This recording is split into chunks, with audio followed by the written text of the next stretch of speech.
There we are. So he's holding his own. He is holding his own. Just to no more. You can see the way he's leaning. So let's get him into sport mode. Send him up that coast. Not too high. Strong wind warning I have here. Aircraft unable to return home automatically. Lower altitude immediately and return to home manually. Okay, I'm not going to be doing that. I'm going to be continuing to fly up this section of the coast. I am confident that the Wallace is capable of holding his own in the wind there. And I must get this part of the coast recorded.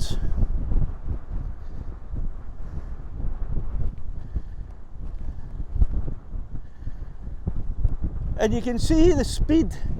Well, you can't see the speed, but I can tell you that the speed here is less than 9 meters a second because of the strong wind that he's having to fly into. And I'm reticent about putting him up much higher for you to take a look at the coast. But what I'll do, I'll hover him there and I'll let you have a look out to the east, sorry, to the west, and then down to the south again. That's England away in the distance. And then facing back north again. And you can see how much he has blown off course, but I'll bring him back onto course up along the coast. And he's only up at 20 metres. Not high at all. I'm not taking him much higher than that because of the extremely strong wind.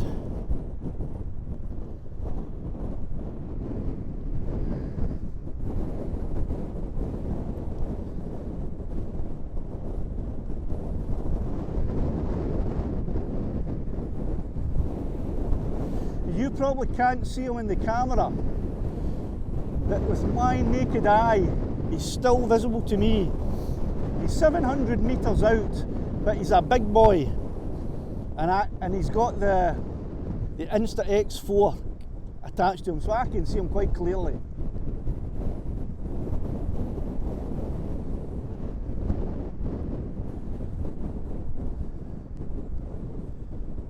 And I'm keeping my eye on the battery power. We're at 77%, so that's actually not bad. 76 now. He's doing well. He's handling this strong wind a lot better than I suspected he would.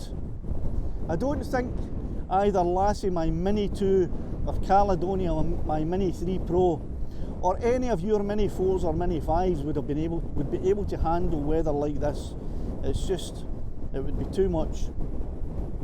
And if I stop altogether, you can see that he's holding his own there. He's not getting blown off course. A big strong lad. If I turn him inward a little bit, and I'll face him south and fly him backwards. Continue to fly him north. He's having trouble flying that way. He's down to 1 metre a second, so not doing too good there, right? So I'm not going to fly him up much further along the coast.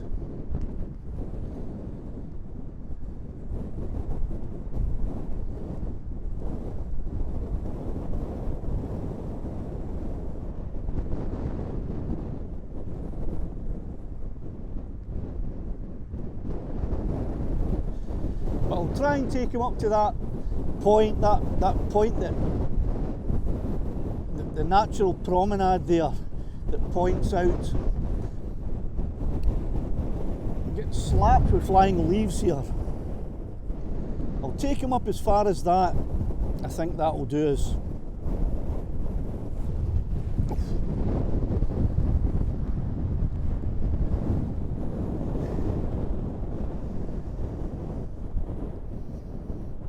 And I'm going to attempt to take him up just a little bit more.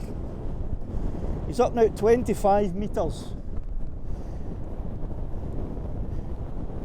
But that's about as far up as I'm going to take him because it doesn't like it at all. I'm getting a lot of strong wind warnings here and it doesn't like it.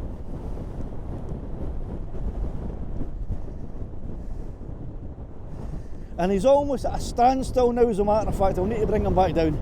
He's flying along at 2 metres per second, so he's almost at a standstill at that height. There you go. I've got him down now to 10 metres. And at 10 metres, he is flying along at 6 metres per second. Obviously when he comes back, he'll probably be flying in about 50 miles an hour.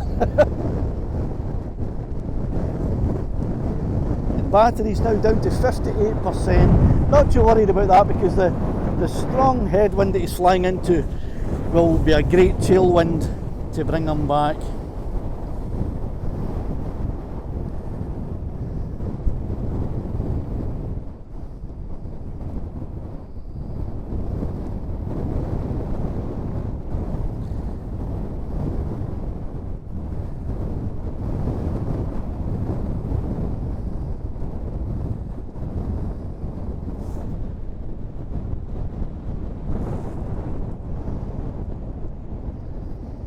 Okay, almost up at that promenade now, that natural promenade. When I get to there, I'll turn round.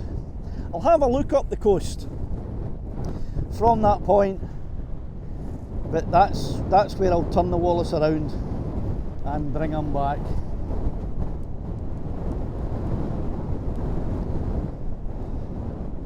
He's hardly moving at all now.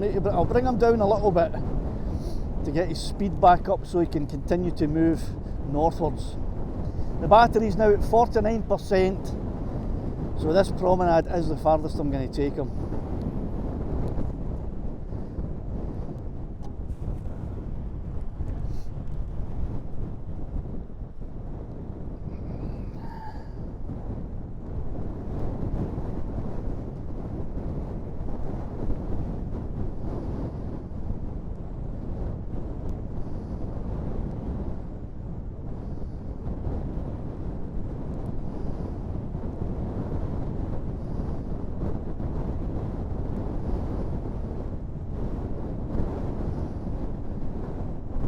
Once again, he's almost at a standstill.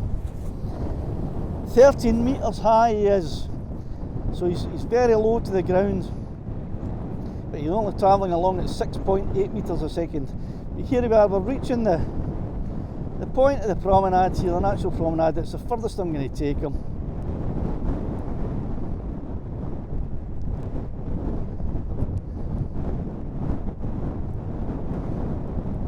And the next time I come out, I'll probably start the flight from this point right here, because it does look like there is some kind of a path that I can get to this point by walking along. That looks like a path I can probably walk along to get to here. So there we go, the rest of the coast heading north up that way, and in the next video this is where I'll be flying from here, continuing on up the north and along the coast. So heading the Wallace back now, and immediately you can see how much faster he is. There he's at 17 metres per second straight away, and he's hearing it back at an unbelievable pace, flying back down that coast, 17 metres per second, with that tailwind helping him all the way.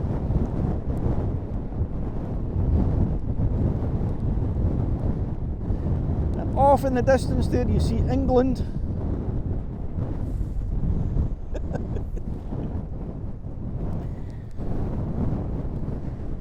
And here he comes. Come on in, the Wallace. Back home to your father's loving arms.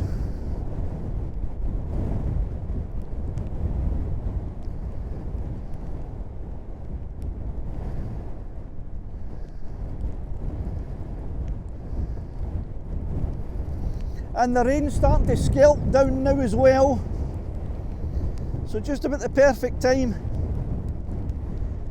to get them back in. back home. And I've taken him up now to 50 metres. He's up at 50 metres so you can get a bit of a look around. I'll keep flying him south, but I'll spin him around so you can get a little bit of a look at this part of the coastline here of Scotland.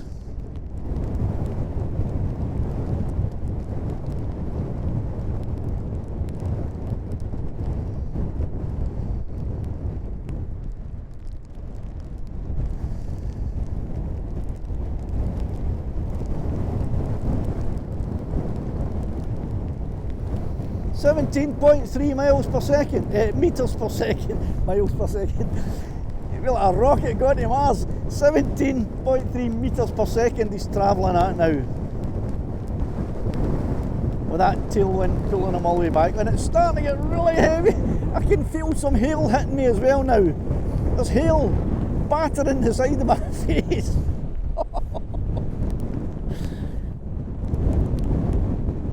So, here comes the Wallace. A couple 100 metres away. There he is. Oof.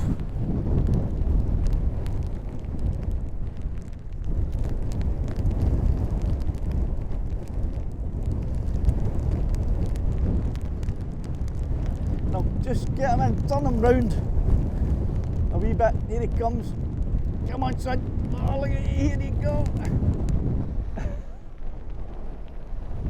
There he is, back safe and sound, with the Insta still intact, would you believe? So let me get right away over there now. Right, line up with that, turn around, look at me, come a bit closer, go too close. Right, so that's it, that was the first part of the coast of Scotland, where it starts at the England-Scotland border and travels north, obviously. In the next episode, hopefully I'll be starting the flight and the walk from where I left off this one, up at that natural promenade that sticks out. Hopefully, it looked like there was some kind of path that I may be able to walk along to get there and start my flight from there. So that'll be next week probably. I intend to make one of these every week, and over the next 6 months, hopefully I'll have covered the entire coast of Scotland all the way around to Berwick. If this is of interest to you, give us a thumbs up and share the video, please. Let your friends, family, colleagues know that there is this series of videos happening, and if they want to see the coast of Scotland from the air and maybe a wee bit of footwalk and maybe even a wee bit of interaction with some of the local people and seeing some of the local spots near the coastline all the way around, any interesting spots, I might go and visit some of those too. Thanks for watching. If you stayed to the end of the video, you're an absolute legend. If you didn't, you won't be hearing what I'm saying now. So there you go. Thanks very much. Cheerio with the new.